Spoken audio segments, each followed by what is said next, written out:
Hey guys, what's up? All right, so I had done two previous videos to this video where I showed how to actually connect to MySQL. I have a local running instance of MySQL, and I have my database password and all that crap shown here, but it doesn't matter. It's just a local database. It's just used for these tutorials, so I'm not concerned about that.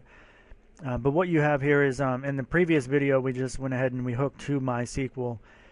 But we were doing some raw SQL to actually query the database, and this is just something that's not that great when you compare it to something that's called an object relational mapper that exists, which also is known as an ORM. Frameworks like Django or Entity Framework and .NET, they have this higher level abstraction that they call an object relational mapper that actually handles a lot of the querying of the database for you, so it does it in an efficient manner. Django has their own built-in one, and there is a project in Node, or just a JavaScript version, which is called Sequelize. And Sequelize is it's still a young project, but it has a lot of support right now, and it seems to be the best bet to have an object relational mapper in your Node website as of the recording of this video.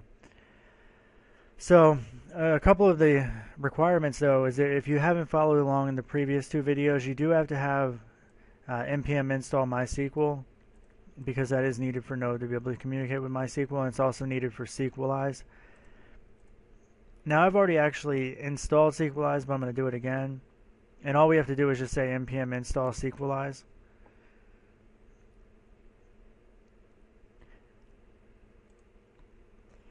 And then you should see that it was successfully installed. Alright, once we do that, we need to go ahead and actually make use of it. So just like we've done in previous spots, we're going to go ahead above our app here. We're going to add this little using statement, variable Sequelize, requires Sequelize. And then now we need to go ahead and set up our connection string. Here's my MySQL database.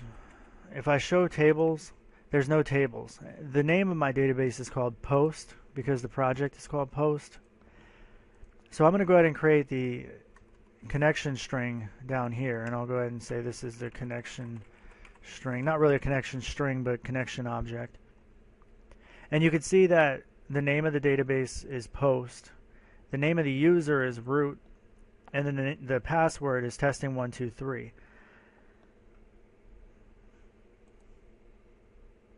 And then down here you need to say that the host is localhost and then dialect, and make sure that you have your commas in here because this is just a JavaScript object. Now this is just the required settings off the bat, and we're not going to mess with that, but just have this for right now. This is going to be just the default. Alright, so in order to make a database in Sequelize, we need to go ahead and define that as a JavaScript object since this is all JavaScript. We're going to go ahead and create a video table like we did in the previous video. So let's go ahead and say Sequelize define, and then we're going to give it the name of the table that we're defining, which is going to be called video. And then down here, if you've ever used like Django, or if you're setting up your models file and MVC.NET, it's similar. Of what we're going to do here, we're going to go ahead and just key value as a JavaScript object. So our title is going to be just a string. So Sequelize, we're going to make use of that. Sequelize dot string, and this is all capitals. And then we're going to have a description field. And then once again, we're going to use Sequelize dot text. And that needs to be all capitals.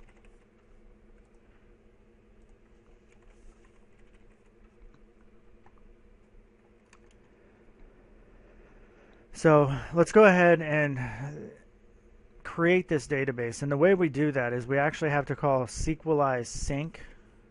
So I'm going to copy this down here, and we're going to say lowercase, and it's a function call, so we have to use the open and close parenthesis.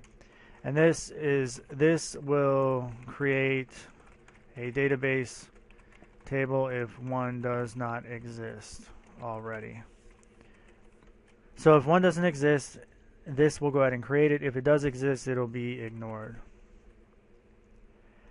So let's go ahead and test this out here. This is where I'm going to start my server. So I say node app.js and it'll start it. And it's just listening, and we don't have to actually look at the website right now. But what we're going to do is we're going to go over to the MySQL shell, and now we're going to look at our tables. And you can see that we now have a videos table. In fact, I wanted to call it video, but I guess videos is fine. We have now a table called videos. So if I went ahead and I queried everything, I could say select all from videos, and you can see that there's nothing in there. So it's just an empty table. Now let's go ahead and add something to that table using Sequelize, and we're going to do that under our, I'm going to say this is our model schema. Okay, and then this section, add to table. I'll just give it a videos table. So here we're going to go ahead and create another JavaScript object. We're going to call it video.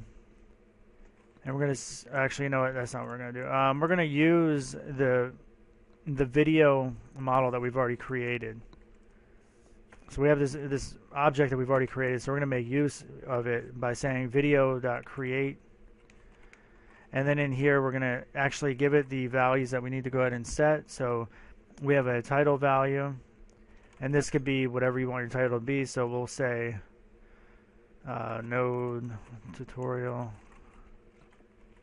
And then a comma. And then it's going to be the description. This is a great video.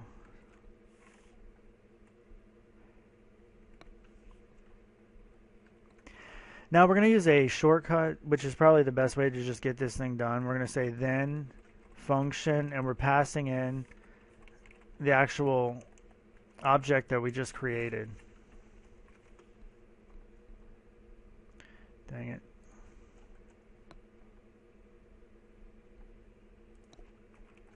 Go ahead and close that off. So hopefully you guys can see this here.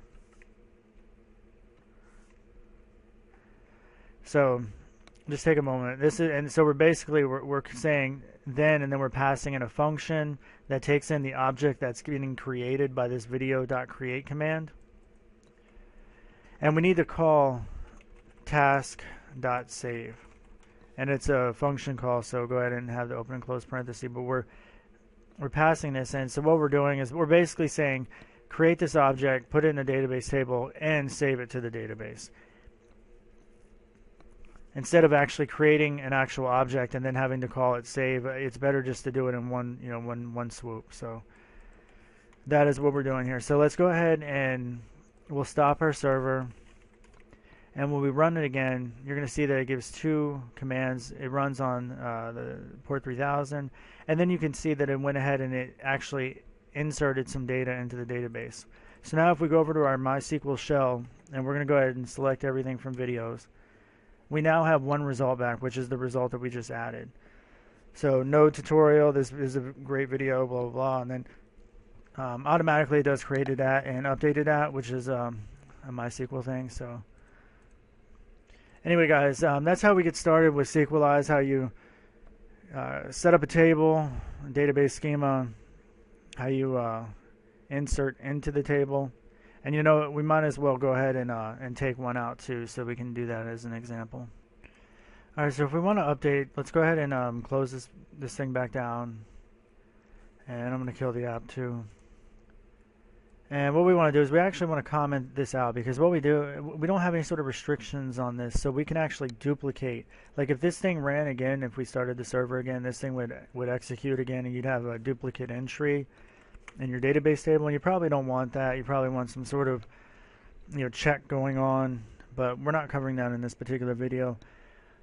To query the database, let's go ahead and comment that part out like I just showed you, and then we're going to create a comment here that query the videos table, and then we're going to use the video object that we've already created, and we're going to say find all. And then down here it's going to say where, and then we pass in the actual argument of what we're looking for. So we're going to say node tutorial.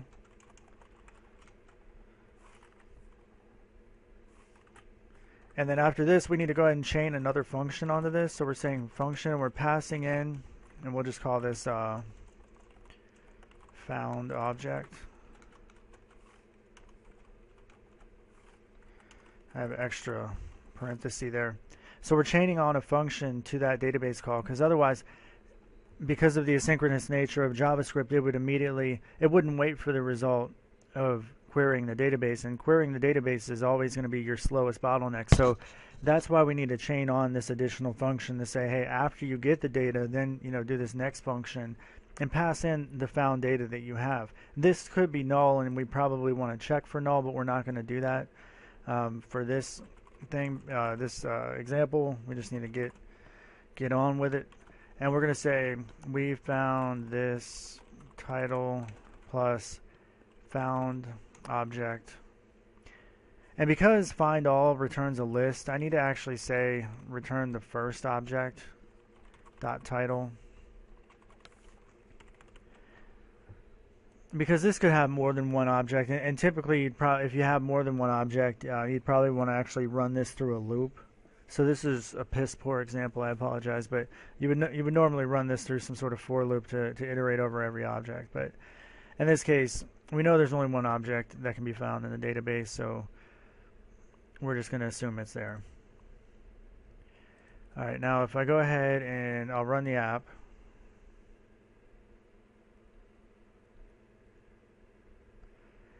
and we're telling it to print out to the screen, so you can see it did find it. So we said we found this title and then node tutorial.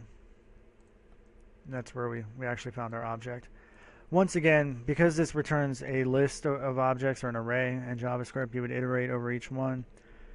And you would obviously want to do a null check, make sure found object's not null or undefined. I'm not sure if it'll return undefined or null. Those are different, believe it or not, in JavaScript.